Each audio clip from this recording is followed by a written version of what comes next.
Hello， 大家好，我是麒麟。本期将进行富冈义勇外传的解说。虽然该作的作画并不是鳄鱼老师，但被邀请来的画师平野零二画工相当出色。鳄鱼老师的精彩故事加上精致的画风，一段围绕着义勇的离奇故事即将展开。那么，这位外表高冷、不善于言辞表达的木愣师兄身上究竟发生过怎样的故事呢？废话不多说，进入我们的解说时刻。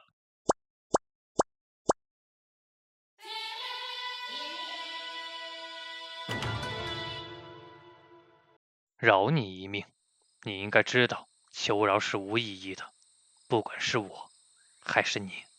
怀里抱着一名女子的男人满脸冒着冷汗。我发誓，我再也不会吃人了。原来这看似弱小的男子，竟然是一只刚刚吃了人的恶鬼。而身为水柱的义勇，灭杀恶鬼是其职责所在。刚结束战斗，传信的乌鸦便又下达了任务指令，命义勇速速赶往北方雪山。数名猎人被鬼所吃，义勇冷酷的脸色没有丝毫变化。收到，出发，下一个任务点。吃人的熊，我们这里也叫离血兽。山间猎户有许多人被吃了，怪不得苏伊的空气很紧张。这位客人，我是为你好，可以请你马上离开吗？不过难得有闲，而且购买药材也有些不方便拜托别人。再者，吃人熊的胆，工作关系上我也很有兴趣。原来是虫蛀蝴蝶忍，如果有进货的话，请务必卖给我哦。就在这时，门外传来了喊叫声：“你又一个人跑去山里了吧？”一群背着猎枪的猎户正在责备一名女子。那名女子反驳道：“又不是我一个人，还有太吕在哪？太吕不是狗吗？唉，有造的仇你就交给大人去报。”蝴蝶忍向店家询问：“哦，是八重吗？她是猎人幼造的女儿，遭到熊的袭击，父亲和同伴在眼前被……唉，那以后除了下来到村子里置办用物外，她一直在雪山找仇家，我真不忍心看呀。”突然间，一只手从背后抓住了八重的猎枪。对于猎人来说，碰别人的枪是很不尊重对方的。不管来人是谁，八重一肘子就抡了上去，但谁料却被来人轻松挡了下来。眼前这穿着奇怪服饰的人，一看就知道是外来人，并且看上去很冷峻的样子。你是八重吧？我是鬼杀队的富冈义勇，请将被鬼袭击时的详情告诉我。原来义勇的任务正是关于八重的。鬼袭击人的不是熊吗？那家伙在说啥呀？在场知道情况的人都一脸懵，而一旁的蝴蝶忍看到来人后，也被义勇逗得咯咯直笑。这时，一旁的猎户询问道：“请问您是警官吗？”不是，是鬼杀队。鬼杀是政府的公职吗？不是，是非官方的组织。听到义勇这么一说，猎户这才质疑道：“那为何你的腰间会挂着佩刀？”义勇瞬间半跪在地上，低着头，就像是在接受处罚一般。这反倒令质问的人不好意思了。而这家伙嘴里还在重复着：“我是鬼杀队的富冈义勇。”果然跟这人根本就讲不通，决定还是把警官叫来处理比较好。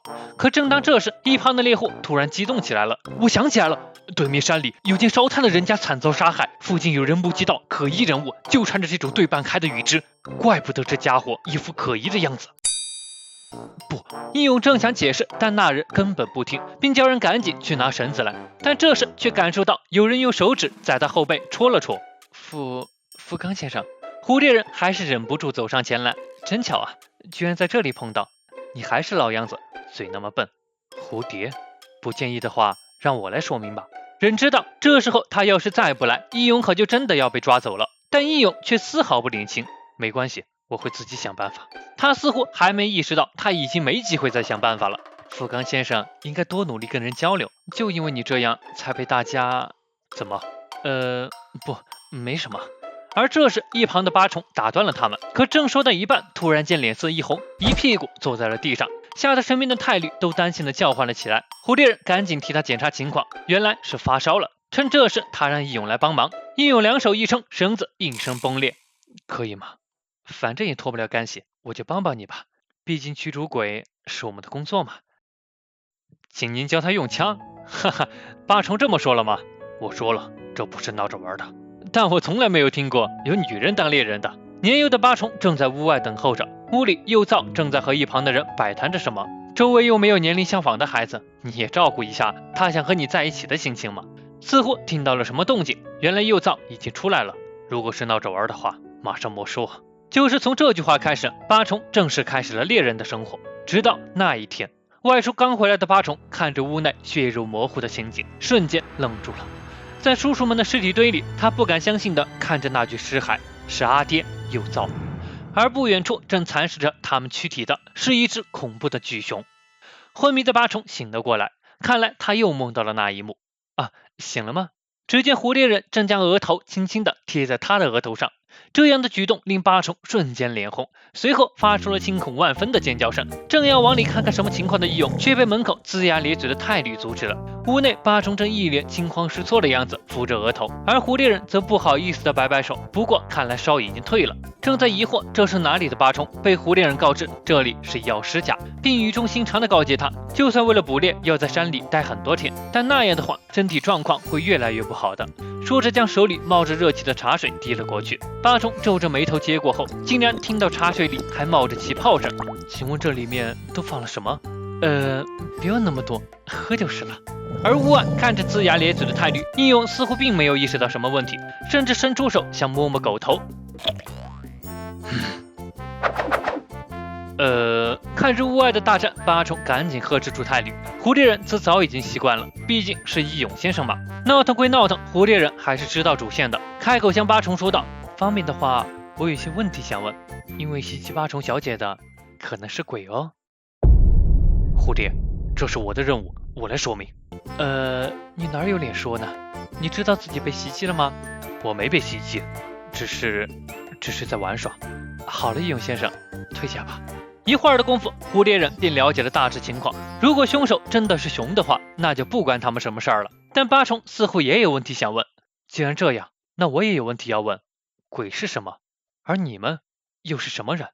蝴蝶人没有刻意隐瞒，毫无保留地告诉了他，鬼是吃人的怪物，有智慧，会巧妙地隐藏身姿，它们有惊人的生命力，就算手脚被拧断，肚子被抛开，也能迅速再生。而弱点则是阳光和名为日轮刀的特殊道具。而拥有杀鬼的技巧，不为人知的猎鬼者便是鬼杀队。鬼杀队会把鬼全部杀掉，别说的像处刑人一样，我们只杀恶鬼。如果能遇到一次不吃人选择饿死的鬼的话，我倒是愿意照看他，怀着慈爱的心直到最后。不过如果八重小姐觉得可以的话，这次我也能帮你猎杀吃人熊哦。听着这话，八重反倒一愣，我是猎人，仇自己报。说完便收拾好东西准备离开了。而这时义勇出现在他面前，夜晚最好不要外出，这里又没有鬼，而且猎人就不能去猎熊了吗？要报仇的话，为什么一个人去山里？你在隐瞒什么吗？这话令一旁的狐狸人一愣，而令人意外的是，刚刚还在好好说话的八重瞬间不耐烦地呵斥义勇，让他赶紧让开。至少我没见过复原的人类。